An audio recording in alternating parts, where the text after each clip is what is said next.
ताती पाहे धन्य आम्ही जन्मालो दास विठोबाचे झालो आयुष्याच्या साधने सच्चिदानंद पदवी घेणे धन्य आम्ही जन्मालो दास विठोबाचे झालो तुका म्हणे पावटणी करू स्वर्गाची निशाणी धन्य आम्ही जन्मालो दास विठोबाचे झालो विठ्ठल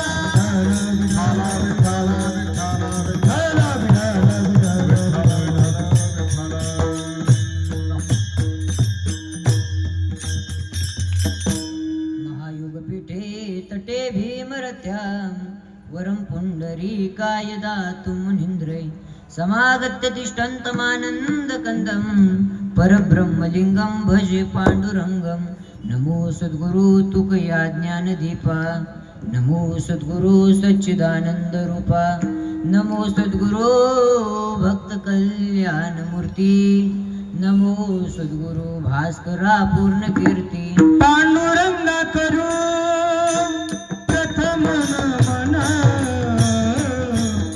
पांडुरंगा करू प्रथम नमन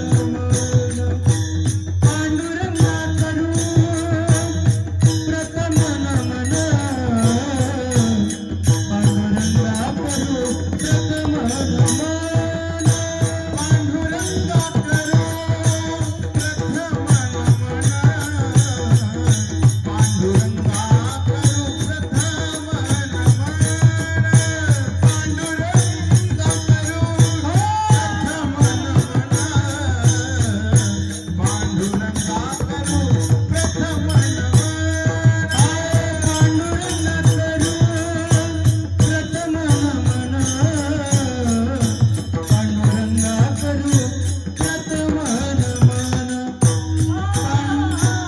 पांडुरंगा करू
करू प्रथम नमन दुसरे चरण संतांच्या, त्यांच्या कृपादानी कथेचा विस्तारू.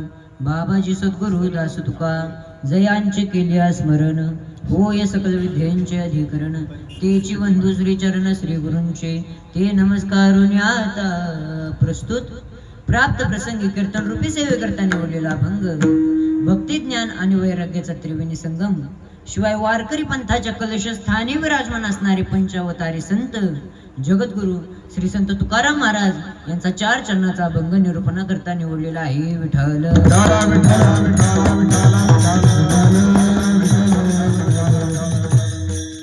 कीर्तनाला सुरुवात करण्यापूर्वी अल्पसहा पर्याय हे वक्त्याचे परम कर्तव्य मानले जाते.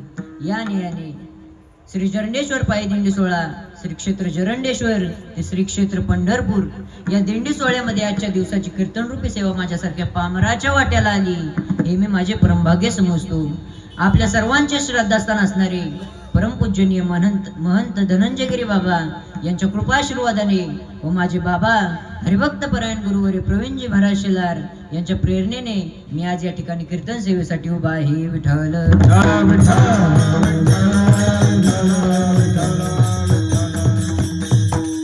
खरं सांगायचं गेलं तर या दिंडी सोहळ्याने अनेक कीर्तनकार वादक गायक घडवले आहेत. गुरुकुलातील प्रत्येक बाल कीर्तनकाराची कीर्तनाची सुरुवात याच दिंडीच्या सोहळ्यातून झालेली आहे. आणि आज मला सुद्धा या दिंडीमध्ये कीर्तन सेवेची संधी मिळते, ही श्री जरंडेश्वराचीच कृपा आणि धनंजयगिरी बाबांचाच आशीर्वाद आहे. विठ्ठल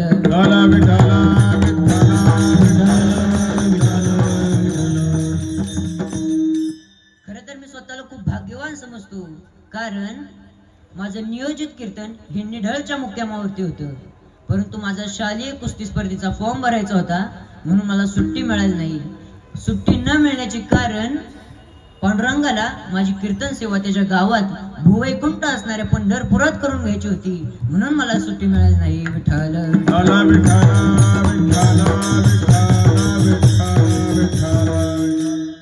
आज कीर्तन सेवेसाठी उपस्थित असणारे आजी माझे विद्यार्थी बंधू रवी दादा, अक्षय दादा, सौरव दादा, राहुल दादा या सर्वांचं दर्शन घेतो. तुम्हा सर्वांचं दर्शन घेतो आणि सेवेला सुरुवात करतो. विठ्ठल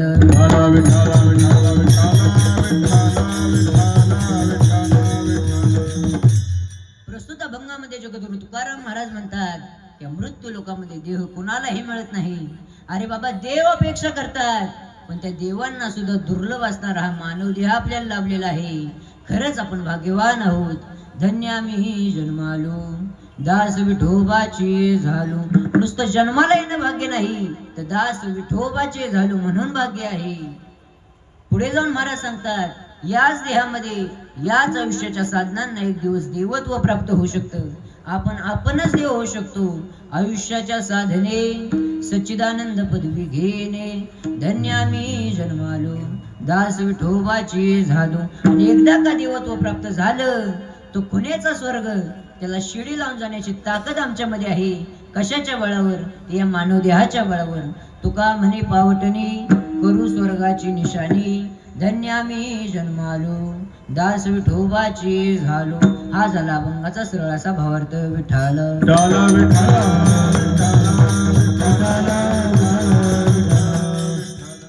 एक एक योनी कोटी कोटी फेरा, मग लागे वारा मनुष्य देहाचा. किंवा नरदेह दुर्लभ जाना, नरदेह दुर्लभ जाना.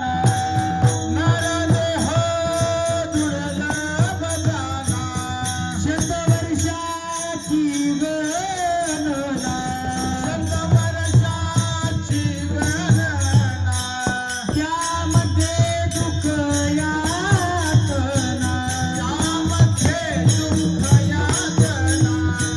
तुम्ही आठवा मधुसूदना, तुम्ही आठवा मधुसूदना, तुम्ही आठवा मधुसूदना, तुम्ही आठवा मधुसूदना. नरदेह दुर्लभ जाना, शतवर्षाची गणना. त्यामध्ये दुःख यातना. तुम्ही आठवा मधुसूदना. नरदेह दुर्लभ जाना, शतवर्षाची गणना. त्यामध्ये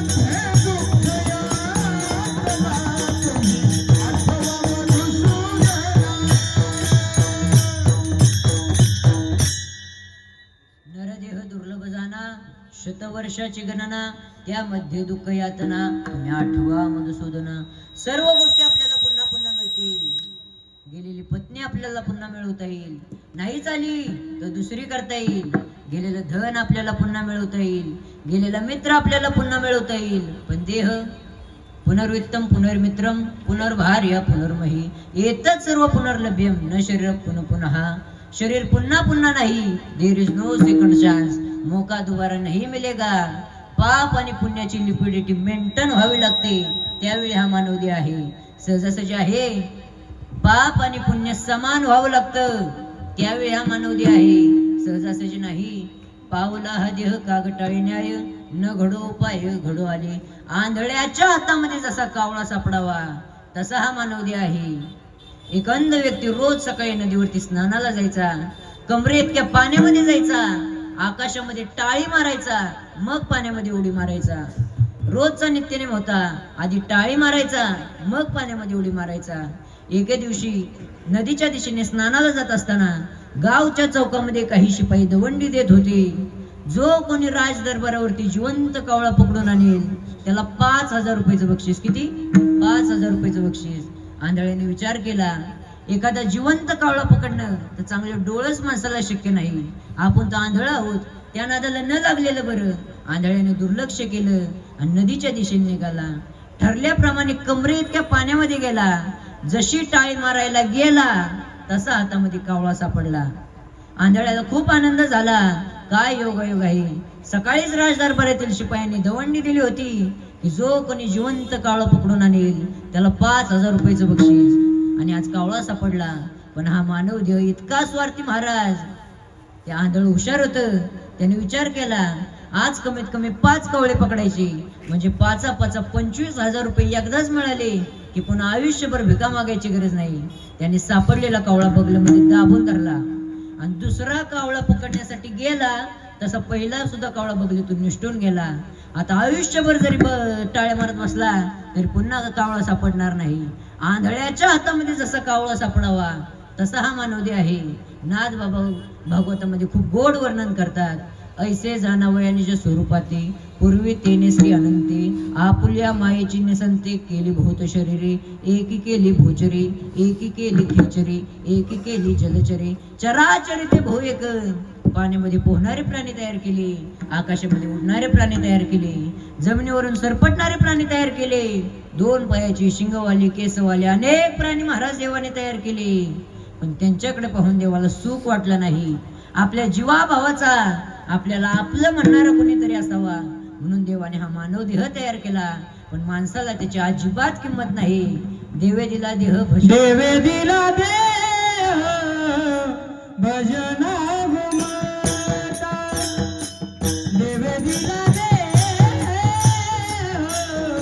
भजना घुमता, देवे दिला देह भजना घुमता, देवे दिला देह भजना घुमता, देवे दिला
भजना गोमटा तया झाला फाटा बाधिकेचा किंवा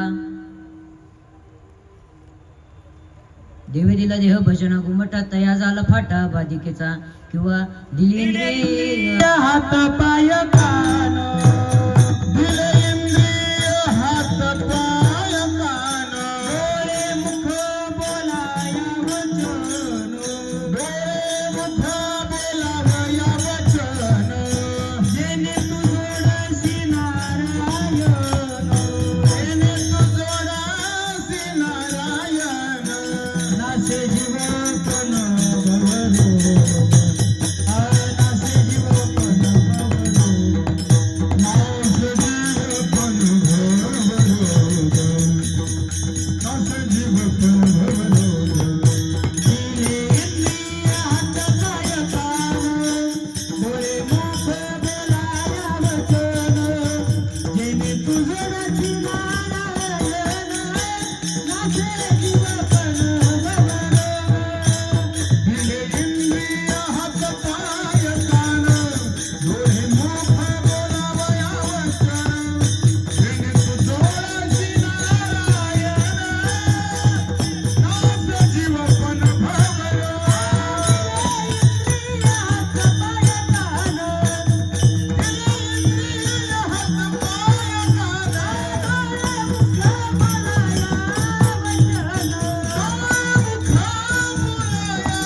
माईक बंद कर.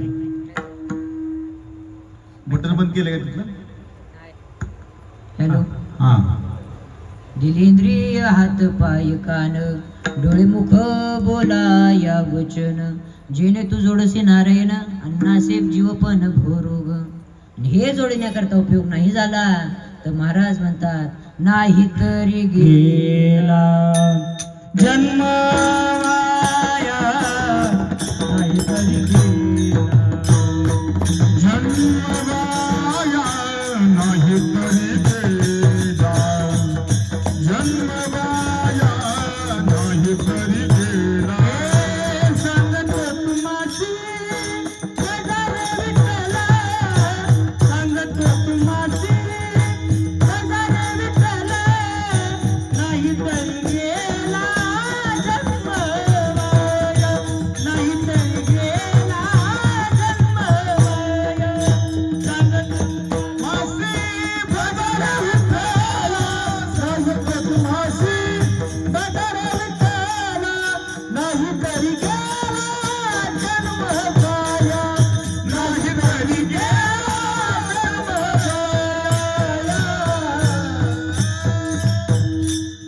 सांगतो तुम्हासी भजारी विठ्ठला नाही तरी गेला जन्म वाया. महाराज सांगतात बरं का हो, कारण त्यांच्या सांगण्यामध्ये अधिकाराची तेवढी ताकद आहे. नाही तर आजकाल कोणी उठते आणि जगाला सांगत सुटते, कोणी उठावं आणि जगाला सांगत सुटावं. दारू गांजा मत पिओ यारो अकलबंद हो जाती है अपने पल्लू का मोल खर्च कर मुंह में मिट्टी आती है. अरे दारू गांजा पिऊ नका, पदरमोड होते, घरदार उघड्यावरती येतं, पोरबाळा रस्त्यावरती येतात, जमीन जुमला विकावा लागतो. एवढी बिकट परिस्थिती होती त्या दारूमुळे. जवळजवळ 1-1.5 तास व्याख्यान चाललेलं. बसलेली माणसं मंत्रमुग्ध करून टाकली. व्याख्यान संपलं. काही लोक त्या साहेबांजवळ गेले, साहेब 1 नंबर भाषण. असलं भाषणच कुठं ऐकलं नव्हतं. 1 नंबर भाषण, पण उद्यापासून एक बदल करत जावा. आधी तुमची उतरून दे जावा, नंतर जगाला सांगत जावा. अरे आधी तुझी उतरली नाही आणि तू काय जगाला सांगणार.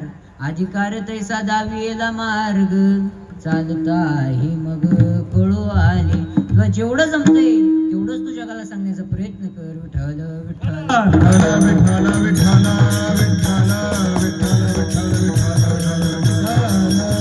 विठ्ठल. महाराज म्हणतात देवाधिक देवादिकांना सुद्धा दुर्लभ असणारा हा मानव देह आपल्याला लाभलेला आहे. खरंच आपण भाग्यवान आहोत. स्वर्गातले अमर सुद्धा अपेक्षा करतात. स्वर्गीचे अमर इच्छिताती देवा, स्वर्गीचे अमर इच्छिताती देवा, स्वर्गीचे अमर इच्छिताती देवा, स्वर्गीचे अमर इच्छिताती देवा, स्वर्गीचे अमर इच्छिताती देवा, स्वर्गीचे अमर इच्छिताती देवा, स्वर्गीचे अमर इच्छिताती देवा, स्वर्गीचे अमर इच्छिताती देवा, मृत्युलोकी भावा जन्म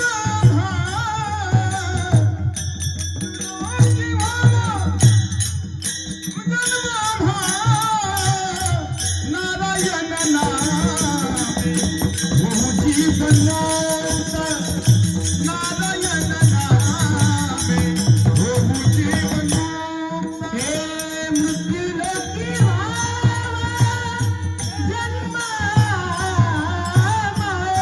मृत्युलोकी व्हावा जन्म, नारायण नामे होऊ जीवनमुक्त, नारायण नामे होऊ जीवनमुक्त. स्वर्गीचे अमर इच्छिताती देवा,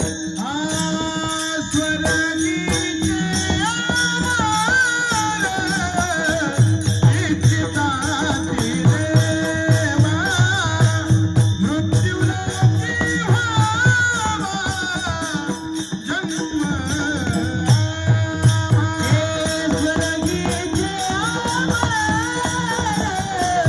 इच्छिताती देवा, मृत्युलोकी व्हावा जन्म,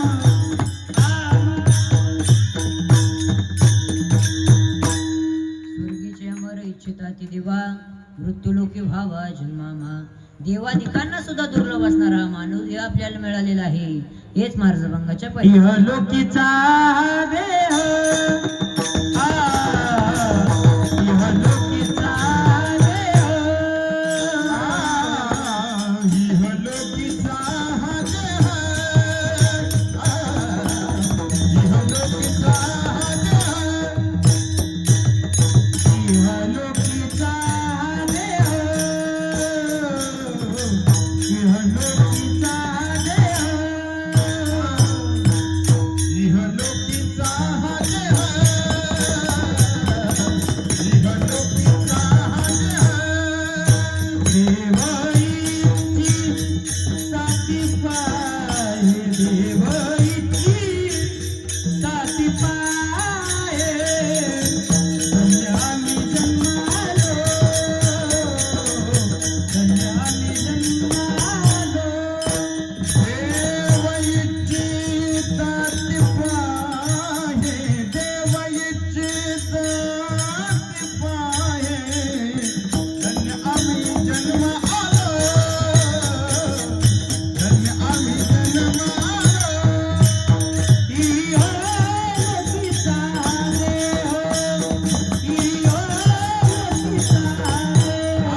इहलोकीचा हा देह, देव इच्छिता ती पाही. धन्य आम्ही जन्मालो दास विठोबाचे झालो. देवादिकांना सुद्धा दुर्लभ असणारा हा मानव देह आपल्याला लाभलेला आहे. खरंच आपण भाग्यवान आहोत. मानव देह मिळणं हे भाग्याचं लक्षण नाही. मानव देह हे मिळणं हे जर भाग्याचं लक्षण असतं तर माणसाने त्याचा अनाठाई वापर केला नसता. विठ्ठल विठ्ठल विठ्ठल विठ्ठल विठ्ठल विठ्ठल विठ्ठल. या जगामध्ये कोट्यवधी लोक जीवन जगत आहेत पण सगळेच भाग्यवान नाहीत. उदाहरण जर द्यायचं म्हणलं तर आंब्याच्या झाडाला जेवढा मोहर येतो तेवढ्या कैऱ्या येत नाहीत. जेवढे कैऱ्या येतात ना तेवढे आंबे येत नाहीत. जेवढे आंबे येतात ना तेवढे सगळेच पाडाला लागत नाहीत. जेवढे पाडाला लागतात तेवढे आडीपर्यंत येत नाहीत. आणि जेवढे आडीपर्यंत येतात ना तेवढे सगळेच खायच्या लायकीचे राहत नाहीत. त्यातले सुद्धा काहीतरी नासलेले निघतात. आंब्याच्या झाडाला मोहर लागल्यापासून ते आंबा आपल्या तोंडात जाईसपर्यंत त्यातले थोडेच आंबे शिल्लक राहतात. तसेच जन्माला आलेला प्रत्येक जण भाग्यवान नाही आणि त्या भाग्यवानांपैकी आम्ही आहोत हेच महाराज अभंगाच्या दुसऱ्या चरणात सांगतात. धन्य आम्ही जन्मालो, धन्य आम्ही जन्मालो, धन्य आम्ही जन्मालो, धन्य आम्ही जन्मालो, धन्य आम्ही जन्मालो, धन्य आम्ही जन्मालो, धन्य आम्ही जन्मालो,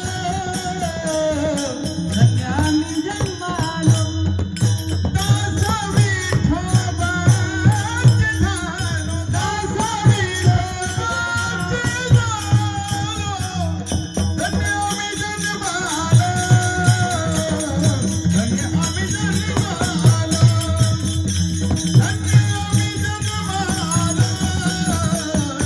धन्य आम्ही जन्मालो.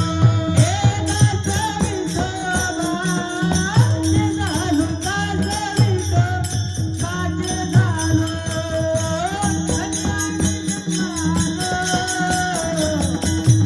आम्ही जन्मालो, धन्य आम्ही जन्मालो, धन्य आम्ही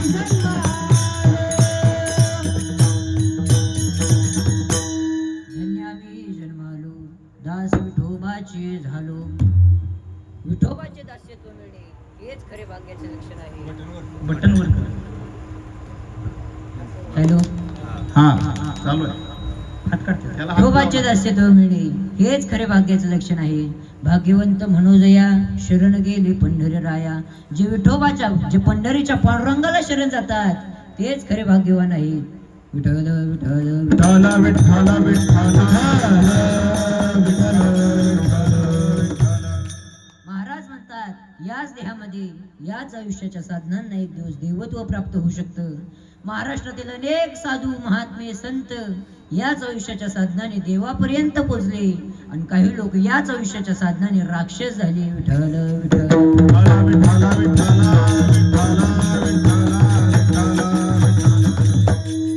भांती माझी सप्तपाश अहमद्वार भांती माझी सप्तपाश अहमदार पुत्रपाश स्वजनग्रह द्रव्यपाश आशापाश सातवा.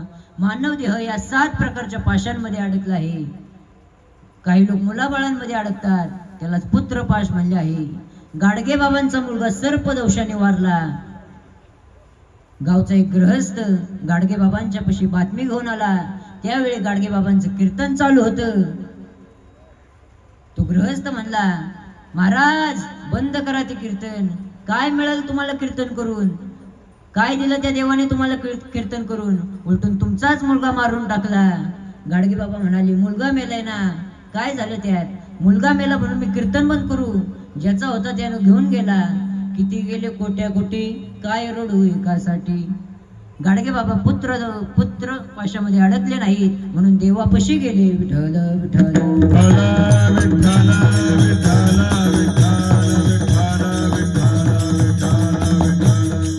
याच देहामध्ये याच आयुष्याच्या साधनांना एक दिवस देवत्व प्राप्त होऊ शकतं. हेच महाराज अभंगाच्या 3ऱ्या चरणात सांगतात. आयुष्याच्या साधने, आयुष्याच्या साधने, आयुष्याच्या साधने, आयुष्याच्या साधने, आयुष्याच्या साधने, आयुष्याच्या साधने.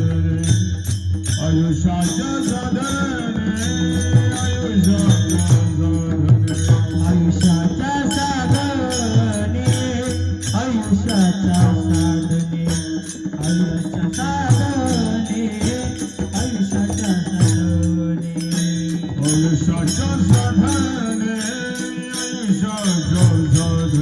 आयुष्याच्या साधने आयुष्याच्या साधने सच्चिदानंद पदवी घेणे सच्चिदानंद पदवी घेणे धन्य आम्ही जन्मालो धन्य आम्ही जन्मालो सच्चिदानंद पदवी घेणे सच्चिदानंद पदवी घेणे धन्य आम्ही जन्मालो धन्य आम्ही जन्मालो